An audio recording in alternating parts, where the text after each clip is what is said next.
So that is an actual video that we pulled from the OUSD recall, their own webpage. And it says, these are union members, and we'll let Madison describe that video. Yeah, so the two of the gentlemen, one of them is the Orange Unified Educators Association president. So he is a teacher here in Orange Unified. And he actually called out OUSD conservative parents that support me as his enemy in the video. And the second gentleman, he is the California Teachers Association representative for, like, the liaison for Orange Unified Educators Association. And he is going into detail about how this is, well, they both kind of talk about how this is a pilot recall, that recalling myself and my colleague Rick Ledesma is the start of other recalls across the nation, not just in California, across the nation. So this is a national issue. And they're saying that if they are successful, this is just the launching point and a kind of like the blueprint. I don't know, like the blueprint, the gift wrap, version of how you can recall conservatives. Yeah. And they talk in detail about how California Teachers Association is sending funds via the political arm of ABC to the OUEA, the Orange Unified Educators Association, and then directly to the recall against me.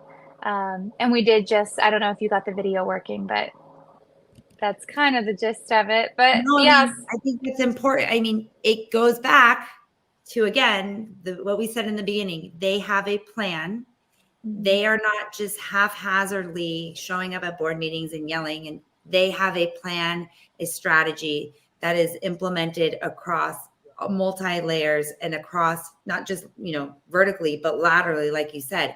This is a nationwide, when people think like, oh, it's just a school board. No, these candidates like Madison and Jordan that we have here, their positions and what they're able to accomplish when we show up at board meetings and we show them support and we give them to cover, to stand up, to present policies and to take positions that board members we know will not take because they don't have anybody backing them or sending in the emails and the comments and showing up. What you guys are doing has a national effect. This is not just limited to Orange. And what Jordan and Madison have been describing, again, these principles come from a Marxist in Brazil. They are trying to dismantle not just our cities and our counties and our public schools, but truly the state. And then what happens in California, it rolls across the country. And it is, in my opinion, it is an agenda to, just collapse American society and this country as a whole. And of course, we always start with the children. We start with the most vulnerable, the ones that, of course, in California, compulsory education state. So you got to send them to school. The better the school, the more expensive it is, the more federal loans you have to take out from the government, or you can go to the free public schools, which are not free. Let me be nothing but explicitly clear. Your public schools are not free public schools. You are paying for them with your children's health, with your children's lives. And you need to start investing, truly putting your money where your mouth is and the time and the effort. If you are going to send your children to these schools, you have to get involved and you have to support candidates like